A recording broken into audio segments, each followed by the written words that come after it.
Salut tout le monde. Alors on se retrouve pour un PSG 100% match de légende. Aujourd'hui on se retrouve pour un score pour l'histoire.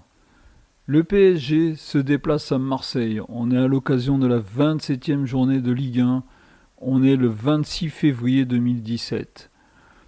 Le PSG s'offre une de sa plus grosses victoires contre l'Olympique de Marseille. Les Parisiens ont été immenses du début jusqu'à la fin du match. Ils ont étripé une équipe de Marseille qui n'a jamais été dans le coup. Quel moment inoubliable. On a beau être un supporter du PSG.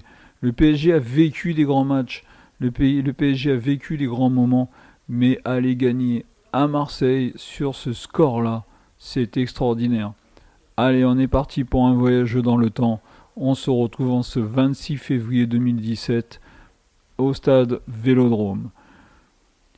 Les deux équipes entrent sur la pelouse. Les tifos, bof, pour une fois, sont loupés. On ne peut pas dire qu'à l'Olympique de Marseille, ils font des tifos moches. D'habitude, ils font des belles choses. Mais là, pour ce match, déjà, ça a commencé pour bien mettre l'ambiance. Les supporters de l'OM n'avaient pas été tellement inspirés. Le match débute, c'est l'OM qui donne le coup d'envoi et Paris se met tout de suite dans le bain. Marseille montre vite son intensité sur les premiers contacts. Pasteur explose seul face à Chakar et seul à part. Silva doit concéder un corner, facilement repoussé dès la 3e minute. Paris répond par une bonne montée de Meunier, mais son centre est contré. Le stade est très chaud, mais le PSG ne s'affole pas. Pas pour l'instant, et joue avec sérénité. Paris ouvre le score sur un coup de pied arrêté royal. Verratti serre Thiago Silva dans la surface, qui remise pour Marquinhos, et seul au second poteau, qui conclut de près. 1-0 pour le PSG, on joue la 6e minute. Ça ne pouvait pas mieux démarrer. Marseille répond par un tacle très méchant de Zambo Anguissa sur Pastore. Pas de sanction, pas de carton, qui aurait été tout à fait logique. Tandis que Rabiot se signale également par un bon retour sur Payet dès la 7e minute, les Parisiens sont vraiment très calmes. Et Evra fait une faute sur Lucas excentré, mais le coup franc ne donnera rien, on joue la 11e minute. Paris est bien rentré dans le match, et Meunier va chercher un corner. Lucas le tire, Kurzawa se retrouve sur le point de pénalty, mais sa tête est claquée par Pelé. On est à la 12e minute. Le corner qui suit est très mal dégagé, mais Paris ne l'exploite pas. L'OM réagit par un bon centre que Trapp se dégage mal, mais Paris ne l'exploite pas. Lucas joue ensuite un malin contre à la 14e minute. L'OM se lance dans un match et Payet tente sa chance du droit de 20 mètres. Cela passe au ras du poteau, on est à la 15e minute. Paris va finalement doucher le Vélodrome d'une douceur exceptionnelle. Verratti trouve Pastore dans la surface qui dévie d'une louche pour Cavani qui crucifie.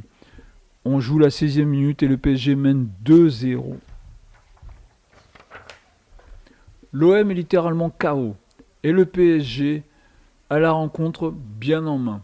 Continuant à jouer tranquillement son jeu, Lucas se signale sur une percée mais il est contré aux 25 mètres. Paris frôle même le 3-0, Lucas récupère un ballon perdu par deux défenseurs marseillais, il s'avance et choisit la frappe face à Pelé alors que Cavani est seul. Le gardien gagne son duel et Cavani se met à sa reprise au-dessus. N'étant pas satisfait du choix de Lucas, on joue la 23e minute. Evra se fait plaisir sur un tacle encore bien sale sur Lucas, toujours pas de sanction, aucun avertissement. Paris joue à sa main et fait tourner face à une équipe vraiment bien éteinte, cette équipe de l'Olympique de Marseille. Le PSG enchaîne une très longue séquence de passes et obtient finalement un corner, on est à la 28e minute. Bon, corner finalement mal tiré, et Verratti prend finalement un carton jaune évitable sur une main pour arrêter l'action, 29e minute. Payet tire très bien le coup franc et fait passer un frisson dans le stade à la 30e. Une première demi-heure qui aura vu quand même deux équipes, je ne vais pas dire jouer à jeu égal, mais le PSG mène 2-0 alors que Marseille essaye.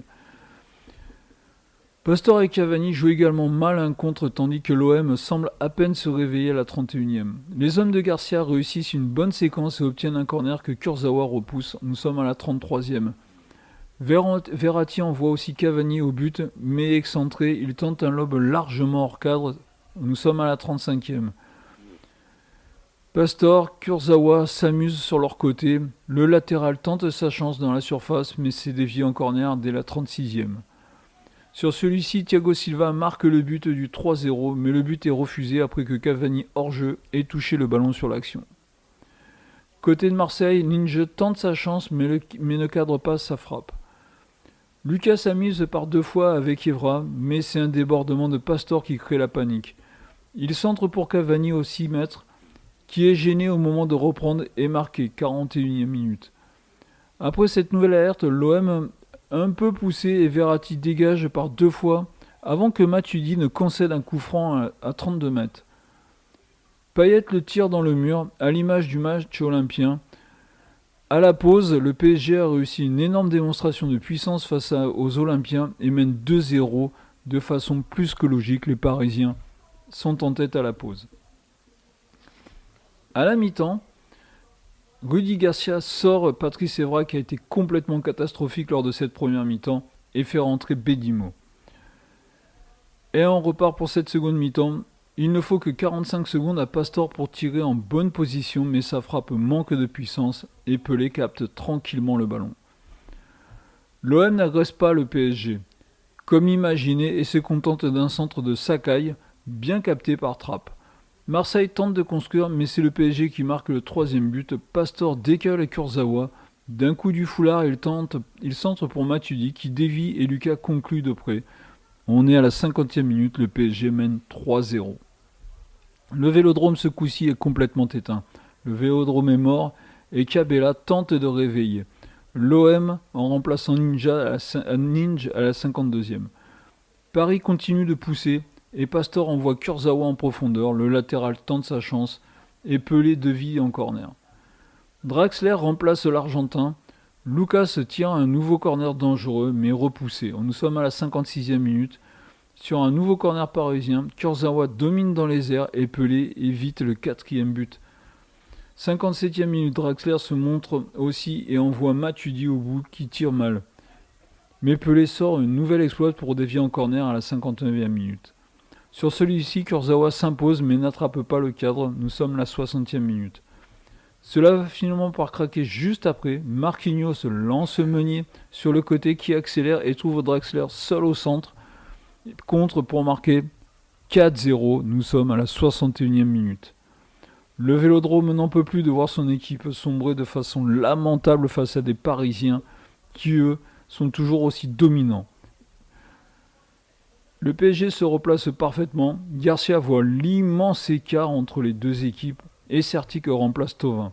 Un choix défensif en nous jouant la 66e minute. Paris avance et Cavani tente sa chance de loin, frôlant le cadre. Nous sommes à la 68e minute. L'OM va finalement revenir au score sur un coup franc inexistant. Payet le tire, Trapp renvoie mal. Lopez reprend et Fanny marque de près. 4-1. Nous sommes à la 70e minute. Le but fait du bien aux joueurs de l'OM quand même, mais Paris est encore dangereux en contre. Verratti sert une nouvelle fois Lucas qui est contré. Le ballon reste dans le camp marseillais, Paris déroule. Lucas sert Verratti dans la surface qui combine avec Draxler. L'Italien met en retrait pour Matuidi qui trouve la lucarne. 72e minute, 5-1 pour le Paris Saint-Germain. À ce moment-là, l'entraîneur parisien Emery en profite pour faire rentrer Di Maria à la place de Lucas. Mais c'est l'OM qui part en contre et Payet entre dans la surface. Il se met sur son pied gauche et envoie la frappe sur le poteau de touche. Côté Paris, on ne concède pas grand-chose et Silva s'arrache même sur un centre concédant un corner à la 80e. Celui-ci, Sakai reprend mais Trapp capte tranquillement. Verratti trouve ensuite Cavani d'une diagonale formidable, mais l'Uruguayen n'est pas assez vif dans son enchaînement. Ce sera le dernier ballon au Matador remplacé par Hatem Ben Arfa, un ancien Marseillais. La fin de match est un match amical et Draxler envoie Ben Arfa côté gauche, mais le centre de Ben Arfa est intercepté par Rolando. Paris continue de jouer, Di Maria tente d'envoyer Ben Arfa au but, mais Fanny veille pour une fois. Le match se termine. Paris signe donc une victoire historique, la plus large de son histoire au Stade Vélodrome. Le PSG réussit un match tout bonnement parfait de bout en bout, se montrant largement supérieur collectivement que les Marseillais. Quand vous êtes un supporter parisien comme moi qui avait connu les années 90 avec une nette domination de l'Olympique de Marseille, ce match reste un match historique pour nous. En toute amitié, en toute rivalité entre Paris Saint-Germain et Marseille, je ne suis pas un anti-Marseille, mais quel plaisir, je vous promets, quel plaisir cette victoire du PSG au Stade Vélodrome. Ça reste un des plus beaux moments pour moi, supporter du PSG. J'espère que ça vous a plu à tous, qu'on s'est rappelé de très bons souvenirs. Je vous dis salut et à la semaine prochaine pour un nouveau match de légende du PSG. Salut tout le monde et à la semaine prochaine.